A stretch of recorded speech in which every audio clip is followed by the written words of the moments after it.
গুয়ন উল্টা জিজ্ঞেস করে, তুমি আমার সাথে কি করেছো? দুইজন একে অপরের দিকে অবাক হয়ে তাকিয়ে থাকে।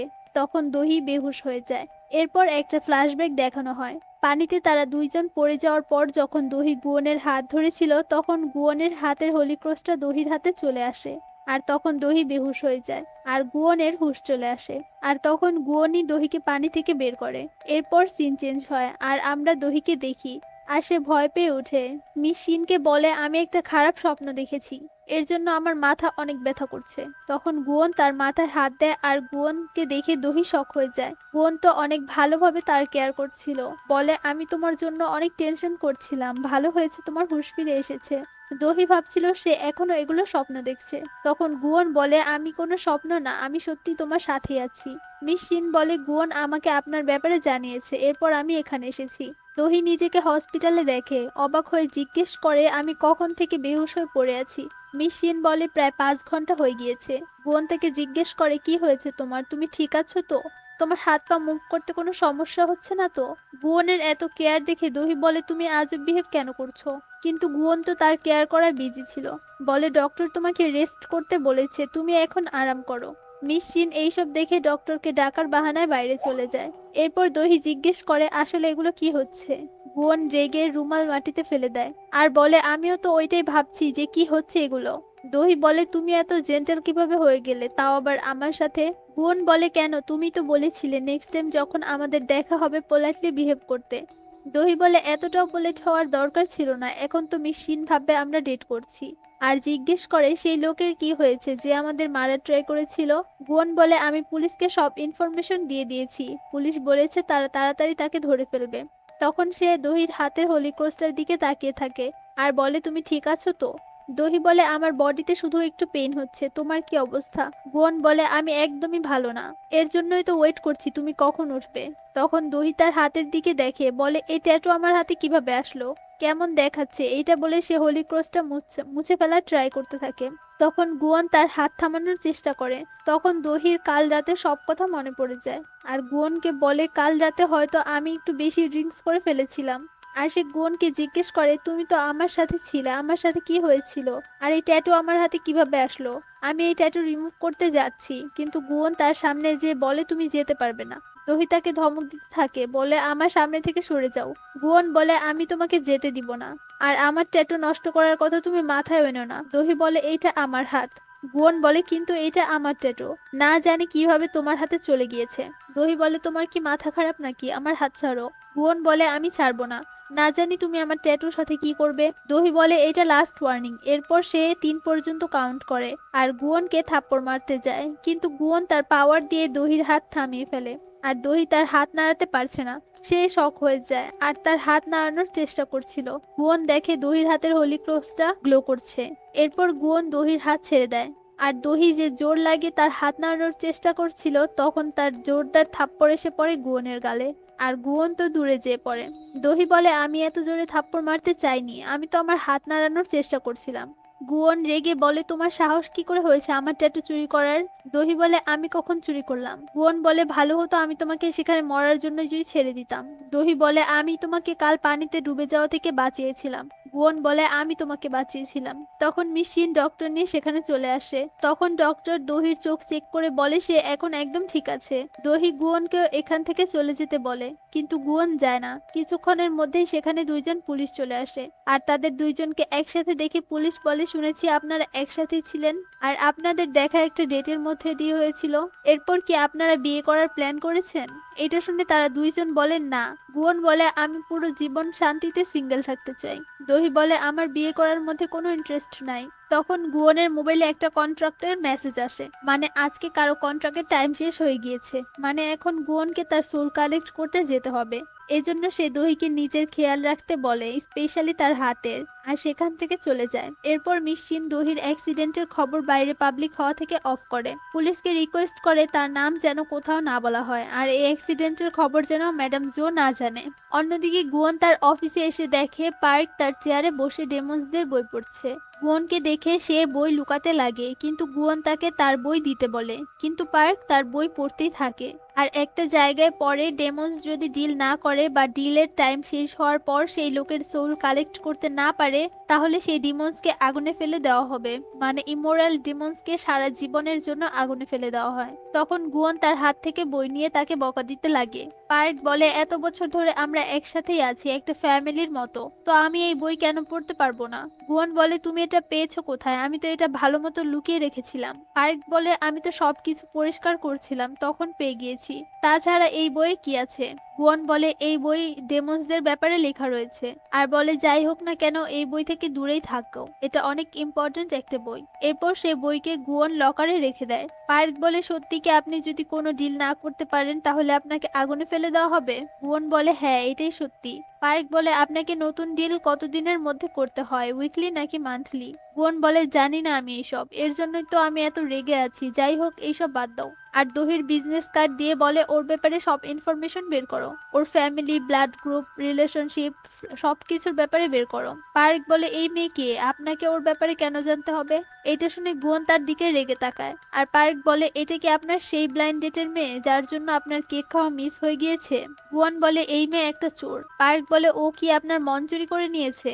গুয়নের তো এমনিতেই মাথা খারাপ হয়ে আছে, তার উপর পার্কের এইসব ফাইজলামি দেখে সে তার উপর পাওয়ার ইউজ করতে যায়, কিন্তু তার মনে পড়ে তার কাছে তো পাওয়ারই নেই। আর সে তাড়াতাড়ি তার হাত নিচু করে ফেলে। আর তখন পার্ক দেখে ফেলে তার হাতের হোলি ক্রসটা নেই। পার্ক জিজ্ঞেস করে, কিছু কি মিসিং নাকি? গুয়ন বলে, না তো, সব তো ঠিকই আছে। পার্ক বলে, আপনার ট্যাটু কোথায়, আর আপনাকে আজকে এত আজব মনে হচ্ছে কেন? গুয়ন বলে, না এইসব কিছুই না, সবকিছু ঠিক আছে। কিন্তু পার্ক তো বুঝে গিয়েছে কিছু একটা তো হয়েছে। এর জন্য সে পানির জার উঠিয়ে গুয়নের উপর পানি ছুঁড়ে মারে। গুয়ন একটা চুটকি মারে, কিন্তু তার তো পাওয়ারই নেই, তাই সব পানি গুয়নের উপরই পড়ে। আর এইটা দেখে পার্ক তো অবাক হয়ে যায় আর বলে, আপনার তো পাওয়ার নেই, আপনি এখন কাজ কিভাবে করবেন? তাহলে তো আপনাকে আগুনে ফেলে দেওয়া হবে। তখন আমাদের কি হবে? আর আমাদের টাকা কে দিবে? আমি তো নিউ একটা কার কিনবো ভেবেছিলাম।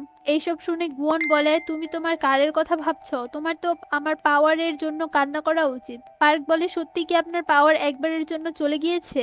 গুয়ন বলে, না, পাওয়ার কোথাও যায়নি, আমি কাউকে লোন দিয়েছি। পার্ক তো বুঝেই ফেলে আর দহির কার্ড দেখিয়ে বলে, এই মেয়ে কি আপনার পাওয়ার চুরি করেছে? গুয়ন বলে, জানি না কি হয়েছে, আমরা দুইজন পানিতে ডুবে যাচ্ছিলাম, হঠাৎ সকালে উঠে দেখি আমার হাতের হলি ক্রসটা দহির হাতে চলে গিয়েছে। আর সে আজকে সোল কালেক্ট করার জন্য যেতে লাগে। পার্ক বলে, আপনার তো পাওয়ার নেই, তো আপনি কিভাবে লোকের সোল কালেক্ট করবেন? গুয়ন অ্যাটিটিউড দেখিয়ে বলে, আমি একজন ডেমন্স, শত বছর ধরে সোল কালেক্ট করার এক্সপেরিয়েন্স আছে আমার। আর এই জন্য সোল কালেক্ট করা তো আমার কাছে চুইংগাম চাবানোর মতো সহজ। এরপর সে সোল কালেক্ট করতে চলে যায়, কিন্তু যার সোল কালেক্ট করবে সে ছিল একজন বক্সার। আর সে তার টিম নিয়ে গুয়নের দিকে ধেয়ে আসে। গুয়ন তাকে ডিল পেপার দেখিয়ে বলে, তোমার তো টাইম শেষ হয়ে গিয়েছে, তো তুমি তোমার বডি ছাড়ো আর আমার সাথে চলো। কিন্তু সেই লোক গুয়নকেই মারতে যায়। গুয়ন বলে, তোমরা মানুষরা কখনোই শুধরাবে না, তোমরা একজন একজন করে আসো, আমি মজা দেখাচ্ছি। কিন্তু তারা সবাই গুয়নের দিকে একসাথে যেতে লাগে।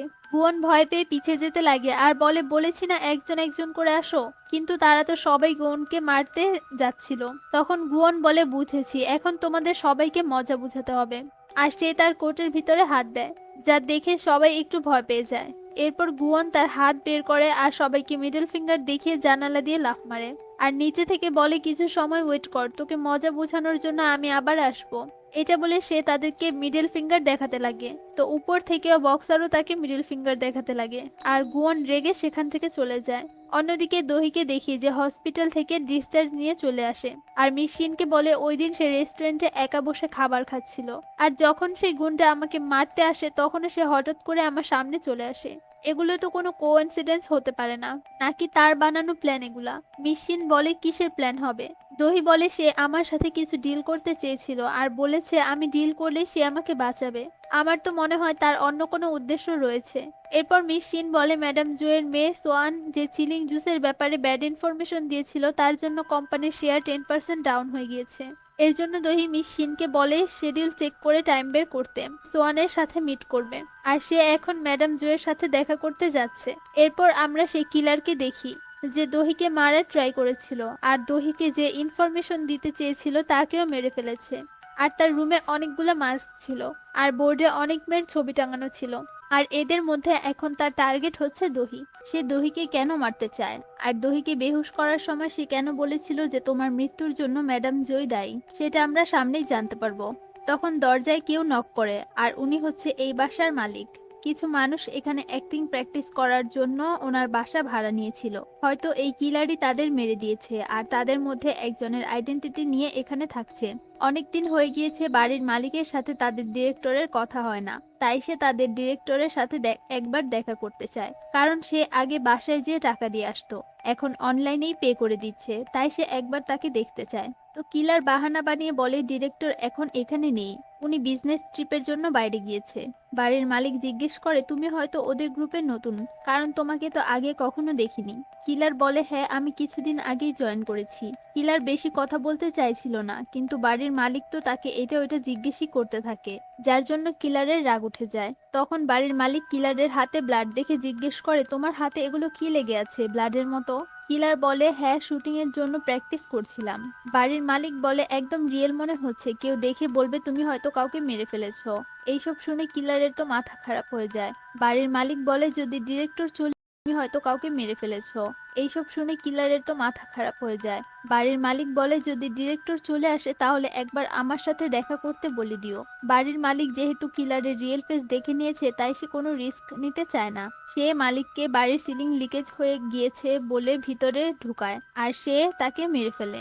অন্যদিকে দহি ম্যাডাম জো এর সাথে দেখা করতে যায়। ম্যাডাম জো তাকে জিজ্ঞেস করে কোম্পানির শেয়ারস ডাউন হওয়ার পিছনে কার হাত ছিল।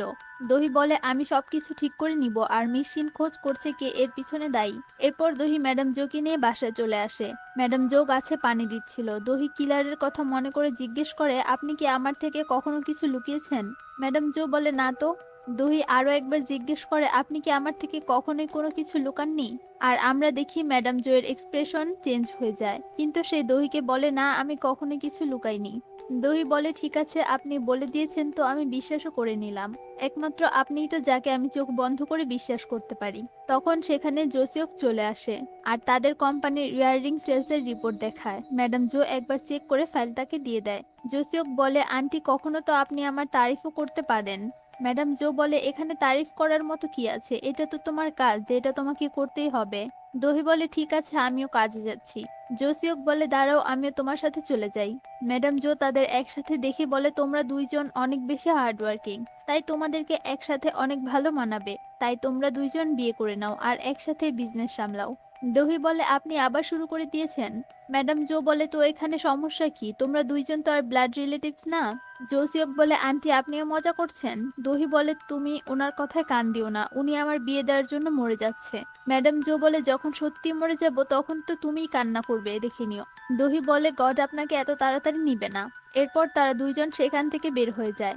জোসিওক দহিকে বলে আমি আমার কার নিয়ে আসিনি, তাই আমি তোমার কার দিয়ে তোমাকেও ড্রপ করে দিচ্ছি। কিন্তু আমরা দেখি জোসিওক তার কার নিয়ে এসেছিল, যেটা সে লুকিয়ে রাখে। হয়তো সেও মনে মনে দহিকে লাইক করে। জোসিওক ভেবেছিল হয়তো তারা দুইজনই থাকবে, কিন্তু সেখানে তো মিস শিনও ছিল।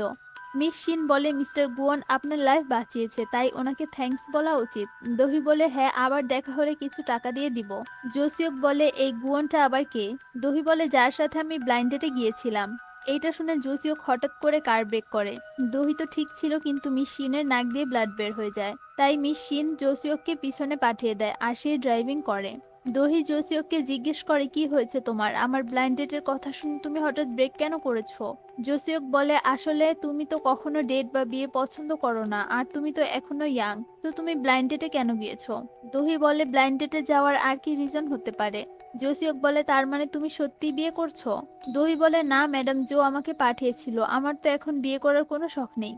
জোসিওক বলে তাহলে আমিও বিয়ে করব না। দহি বলে আমিও মানে কি? জোসিওক বলে আসলে আজকাল তোমার মতো ইয়াং মানুষরা এত তাড়াতাড়ি বিয়ে করে না, আর এইটা এখন একটা ট্রেন্ড হয়ে গিয়েছে, তাই আমিও বিয়ে করব না। তখন দহি খেয়াল করে জোসিওকের টাই বাঁধা হয়নি, তাই সে জোসিওকের টাই বেঁধে দিতে লাগে, কিন্তু দহিও টাই বাঁধতে পারে না, আর এটা নিয়ে তারা মজা করতে থাকে। অন্যদিকে গুয়ন ডেমনের বই খুঁজছিল, যে হোলি ক্রসটা অন্য কারো কাছে চলে যাওয়ার রিজন কি হতে পারে, আর কিভাবে তা ফিরে পেতে হবে, কিন্তু সে ডেমন্সের বইয়ে কোনো ইনফরমেশনই পায় না। এরপর সে পার্ককে কল করে জিজ্ঞেস করে দুহির ব্যাপারে সে কি ইনফরমেশন বের করেছে। পার্ক বলে তার ব্লাড গ্রুপ হচ্ছে এবি পজিটিভ।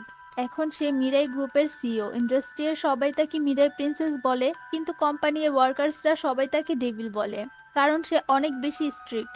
তার কাজ নিয়ে সবাই তাকে অনেক ভয় পায়, কারণ সে পারফেক্ট কাজ করানোর জন্য যে কোনো কিছুই করতে পারে।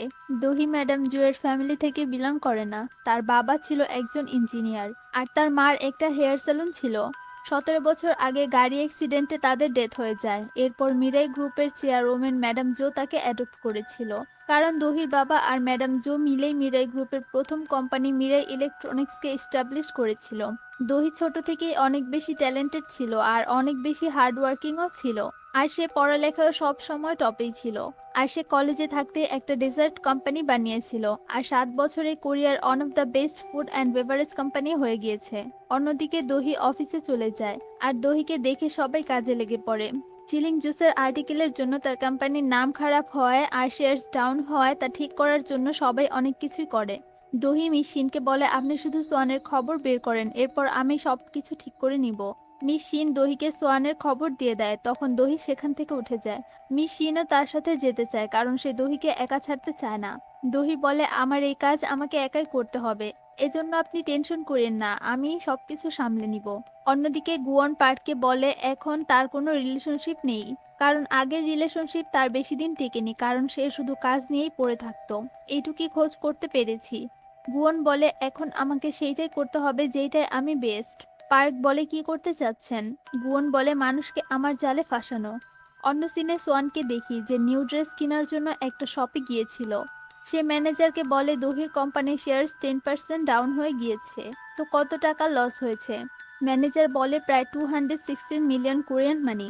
এটা শুনে সোয়ান বলে, তাহলে তো তাকে একটা ফুলের তোড়া পাঠাতেই হবে এই খারাপ সময় গুড লাক বলার জন্য। তখন তার পিছন থেকে বসে থাকা দহি বলে তার কোনো দরকার নেই। সোয়ান দহিকে এখানে বসে থাকতে দেখে অবাক হয়ে যায় আর জিজ্ঞেস করে, তুমি এখানে কি করছো? তোমার তো কোম্পানিতে থাকা উচিত, তোমার কোম্পানির সিচুয়েশন তো এখন অনেক খারাপ হয়ে গিয়েছে। দহি বলে, সেটা তো এখন ঠিক হয়ে যাবে, এইসব জিনিস তো মাঝে মাঝে আপ হয় আবার ডাউন হয়, কিন্তু যখন কারো প্রাইভেট লাইফ পাবলিক হয়ে যায় তার কি হয় তুমি জানো? সোয়ান তার কথা বুঝতে পারে না, তাই সে ম্যানেজারকে বাইরে পাঠিয়ে দেয় আর জিজ্ঞেস করে, তোমার মানে কি ছিল? তুমি কি এখানে ব্ল্যাকমেল করতে এসেছো? দহি বলে, আমি তোমাকে কিভাবে ব্ল্যাকমেল করব? এটা বলে সে কিছু ছবি দেখায়। এখানে সোয়ান অন্য একটা ছেলের সাথে ছিল, মানে কারোর সাথে তার অ্যাফেয়ার চলছিল। এইগুলা দেখে সোয়ান জিজ্ঞেস করে, তোমার কাছে এইসব কিভাবে আসলো? দহি বলে, তোমার এইসব প্রাইভেট জিনিস পাবলিক করলে সবার নজরে চলে আসবে। সোয়ান বলে, তুমি কি আমাকে ব্ল্যাকমেল করতে এসেছো? দহি বলে, আমি তো এখনো কিছুই করিনি। তখন তার কাছে গুয়নের কল আসে। গুয়ন তাকে বলে, সেই অ্যাক্সিডেন্টের পর আমার অবস্থা অনেক খারাপ, তাই আমি তোমার সাথে দেখা করতে চাই। দহি বলে, কিন্তু তোমাকে তো হসপিটালে ঠিকই লাগছিল। গুয়ন বলে, সেই অ্যাক্সিডেন্টের ইফেক্ট আমার এখন হচ্ছে। দহি তাকে একটা জায়গায় দেখা করতে বলে। এরপর সোয়ানকে বলে, তুমি কালকের মধ্যে আর্টিকেলের সাথে যা করেছো তা ঠিক করো, নয়তো ছবিগুলো যদি ভাইরাল হয় তো ভাবতেই পারছো কি হবে। আর যদি ম্যাডাম যে জানে তুমি এইসব করেছো। সোয়ান বলে, তুমি যদি এগুলো আম্মুকে বলো তোমাকে আমি ছাড়বো না। দহি বলে, তুমি আমাকে এই সিচুয়েশনে কিভাবে ধমক দিতে পারো? তাছাড়া একটা কথা মনে রেখো, আমি ম্যাডাম জোয়ের থেকে কিছুই লুকাই না, সো যা করার ভেবেচিন্তেই করিও। আর তুমি আমার সাথে ফাইট করার চিন্তাও করিও না, তোমার তো তোমার ভাইয়ার সাথে ফাইট করা উচিত। এটা বলে সে সেখান থেকে চলে যায়। অন্যদিকে ম্যাডাম জোকে দেখি যে তার ভুলগুলো কনফেস করছিল। বলে, আমি জানি আমি মরলে নরকেই যাব, কিন্তু তার থেকেও বড় ভয় দহি যদি আমাকে কখনোই মাফ না করে। আর এখানে একটা ফ্ল্যাশব্যাক দেখানো হয়, যখন দহির আম্মু আব্বুর অ্যাক্সিডেন্ট হয়ে গিয়েছিল তখন সেখানে ম্যাডাম জো দাঁড়িয়েছিল, আর তার সামনেই গাড়ি ব্লাস্ট হয়ে দহির আম্মু আব্বুর ডেথ হয়। দহির আম্মু আব্বুর ডেথ কি নর্মাল অ্যাক্সিডেন্ট ছিল? আর ম্যাডাম জো তখন সেখানে কি করছিল? তাছাড়া দহি তাকে মাফ করবে না কেন বলছিল, সেটা তো আমরা সামনেই জানতে পারবো। এরপর আমরা পার্ককে দেখি যে বলছিল বস কি তার কাজ করতে পারবে, কিন্তু সে জানে গুয়ন অনেক ইজিলি মানুষকে তার জালে ফাঁসিয়ে ফেলে, কারণ পার্ক নিজেই পরপর 2বার তার জালে ফেসেছে। এরপর আমাদের একটা ফ্ল্যাশব্যাক দেখানো হয়, যেখানে পার্ক হোপলেস হয়ে সুইসাইড করতে চাচ্ছিল, কারণ তার রেস্টুরেন্টের বিজনেস একদম খারাপ চলছিল। তখন এন্ট্রি হয় আমাদের হিরো গুয়নের। পার্ক গুয়নকে দেখে প্রথমে গ্রিম রিপার ভাবে। গুয়ন বলে, তোমার কি আমাকে দেখে এত লো লেভেলের স্পিরিট মনে হয়? পার্ক বলে, তাহলে কি আপনি জিসাস? গুয়ন বলে, আমি এত বেশিও ভালো না। পার্ক জিজ্ঞেস করে, তাহলে আপনি কে? গুয়ন তাকে একটা ডিল পেপার দেখায়, যেটা কিনা মানুষের আত্মা সেল করার পেপার ছিল। এর বদলে সে পার্ককে এই সময়ের সবচেয়ে ফেমাস 2000 রেস্টুরেন্টের মালিক বানিয়ে দিবে। পার্ক প্রথমবারের মতো এইবারও লোভে পড়ে যায় আর সে কন্ট্রাক্ট সাইন করতে যায়। গুয়ন এইবারও আগের বারের মতো তার হাতে একটা সুই ঢুকিয়ে দেয় আর পেপারে সাইন করিয়ে নেয়। কিন্তু তখনই পার্কের আগের জন্মের কথা মনে পড়ে যায়। সে আগের জন্মেও এই ডিল করেছিল। এরপর সে অনেক মাছ ধরে আর অনেক মাছ খায় আর অনেক মাছ বিক্রিও করে। এভাবেই 10 বছর পার হয়ে যায়। আর তারপর একদিন মাছ খাওয়ার সময় সে মারা যায়। এরপর তার আত্মা চলে যায় নরকে। সেখানে মাছদের আত্মা তাকে অনেক শাস্তি দিয়েছিল। এগুলো মনে হতেই সে গুয়নের উপর রেগে যায় আর তাকে মারতে লাগে। কিন্তু সে এইবারও কন্ট্রাক্ট সাইন করে দিয়েছিল আর এভাবেই সে গুয়নের সাথেই আছে। এগুলো ভেবেই সে খাবার খাচ্ছিল আর বলছিল যদি বসের কাছে পাওয়ার থাকতো সে অনেক সহজেই যে কাউকে তার জালে ফাঁসিয়ে ফেলতো। কিন্তু এখন যেহেতু তার কাছে পাওয়ার নেই, সে কি দহিকে তার জালে ফাঁসাতে পারবে? আর এইসব কিছু গায়ং পার্কের পিছনে দাঁড়িয়ে শুনে ফেলে আর পার্কের কানের কাছে এসে বলে বসের পাওয়ার কি হয়েছে। পার্কও বলতে থাকে যে বসের হাতের হোলি ক্রোস্টের ট্রান্সফার হয়ে দহির নামের একটা মেয়ের হাতে চলে গিয়েছে। এরপর সে গায়ংকে দেখে চুপ হয়ে যায়, কিন্তু গায়ং তাকে চাকু দেখিয়ে সব শুনে ফেলে। অন্যদিকে দহিকে দেখি সে যেখানে গুয়নের সাথে দেখা করবে বলেছিল সেখানে চলে আসে, কিন্তু সেখানে গুয়নকে আশেপাশে না দেখতে পেয়ে গুয়নকে কল করে। তখন সে ফাউন্টেনের অন্য পাশে গুয়নকে আসতে দেখে আর গুয়নের হ্যান্ডসামনেস দেখে তো দহি গুয়নকে দেখতেই থাকে। গুয়ন কাছে এসে তার কল কাটে। দহি বলে তোমাকে দেখে তো মনেই হচ্ছে না যে তুমি অসুস্থ, তোমার ফেস তো ফুল শাইন করছে। গুয়ন একটু ফ্লার্টি হয়ে বলে সত্যি কি আমার ফেস শাইন করছে?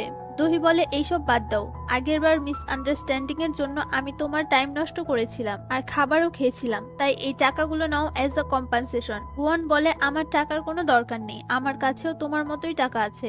দহি বলে ঠিক আছে তাহলে, আর টাকাগুলো তার কাছে রেখে দেয় আর জিজ্ঞেস করে তাহলে তোমার কি চাই, কারণ অসুস্থতা তো শুধু বাহানা ছিল। আর যদি তুমি কোনো ডিল করার ব্যাপারে কথা বলতে আসো। দহি কথা শেষ করার আগেই গুয়ন বলে তার কোনো দরকার নেই, আমাদের মধ্যে আর কোনো ডিল হবে না। দহি বলে আমাদের মধ্যে মানে কি? গুয়ন বলে আমার সিমটমস একদম রিয়েল, তোমার সাথে অ্যাক্সিডেন্টের পর আমার শরীরে কিছু চেঞ্জ এসেছে আর আমার শরীরে আজও ফিল আসছে আর আমার কোনো কাজে মন বসছে না, এমনটা আমার সাথে আগে কখনোই হয়নি। দহি বলে তাহলে ডক্টরকে দেখাও। গুয়ন বলে ডক্টর না, শুধু তুমি আমাকে ঠিক করতে পারবে। এইটা বলে গুয়ন দহির হাত ধরে আর একটু কাছে যেয়ে বলে আমার এই অবস্থার জন্য তুমিই দায়ী, তোমার সাথে দেখা করার পরই আমার আজও ফিলিংস হচ্ছে। এটা বলে গুয়ন তার দিকে তাকিয়ে থাকে আর দহির মনে হচ্ছিল গুয়নের চোখেই ডুবে গিয়েছে। সিন কাট হয়, দেখি গুয়ন কার দিয়ে দহিকে কোথাও নিয়ে যাচ্ছে। দহি বলে আমি এটা ক্লিয়ার করতে চাই যে শুধু তোমাকে হেল্প করার জন্যই আমি তোমার সাথে টাইম স্পেন্ড করতে রাজি হয়েছি, তুমি আবার অন্য কিছু ভেবো না। গুয়ন দহিকে তার হাত দিতে বলে। দহি মনে মনে বলে এত তাড়াতাড়ি রোমান্টিক হওয়ার ট্রাই করেছে। দহি তার লেফট হ্যান্ড দেয়, গুয়ন বলে এইটা না রাইট হ্যান্ড। দহি রাইট হ্যান্ড গুয়নের দিকে এগিয়ে দেয়। গুয়ন দহির হাত ধরে আর গাড়ির স্পিড অনেক বাড়িয়ে দেয়। দহি ভয় পেয়ে জিজ্ঞেস করে কি করছো তুমি এইসব? গুয়ন বলে কিছু না, তুমি সুন্দর মতো বসে থাকো। তখন দহির হাতের হোলি ক্রসটা গ্লো করছিল, মানে গুয়নের পাওয়ার আবার কাজ করছে। সে রেড ট্রাফিক লাইটকে গ্রিন বানিয়ে দেয় আর গাড়ির স্পিড বাড়িয়ে দেয়, কারণ তার রাত 12টার আগে সেই বক্সারের সোল কালেক্ট করতে হবে, নয়তো গুয়নকে পানিশমেন্ট দেওয়া হবে। অন্যদিকে আমরা সেই বক্সারকে দেখি, তার হাতে সেই ডিল পেপারটা ছিল যেটা সে ডাস্টবিনে ফেলে দেয় আর তার ফ্রেন্ডসদের সাথে কথা বলছিল। তখন সেখানে গুয়ন চলে আসে আর সে বক্সারের সামনে গাড়িটাকে স্লো করে আর আঙ্গুল দিয়ে গান শুট করার মতো ইশারা করে। আর তখন সেই বক্সার সেখানেই মারা যায় আর সাথে ডিল পেপারটাও নাই হয়ে যায়। এরপর গুয়ন স্লো ভাবে গাড়ি চালায়। দহি বলে কি হচ্ছে এগুলা? গুয়ন বলে তেমন কিছু না, ওরা আমার ফ্রেন্ড ছিল আর আমি শুধু মজা করছিলাম। দহি বলে এখন তাহলে আমরা কোথায় যাব? গুয়ন বলে শুধু আর একটা কাজ বাকি। আর দহিকে সে একটা নদীর পাশে নিয়ে আসে আর সেখানে আরো অনেক কাপল ছিল, যেটা দেখে দহি বলে একটু বেশি তাড়াতাড়ি হয়ে যাচ্ছে না? গুয়ন বলে আমাদের এখানে কিছু করা দরকার। দহি একটু নার্ভাস হয়ে বলে আমাদের মাত্রই কিছুদিন আগেই দেখা হলো, এখন এইসব পাবলিক প্লেসে কিভাবে করব? গুয়ন গাড়ি থেকে বের হয় আর দহির পাশে যে বলে চলো বাইরে করি। দহি বলে তোমার কি মাথা খারাপ নাকি? আমরা এইসব পাবলিক প্লেসে কিভাবে করতে পারি? তুমি কি আমাদের দেশের আইনের ব্যাপারে জানো না? পাবলিক প্লেসে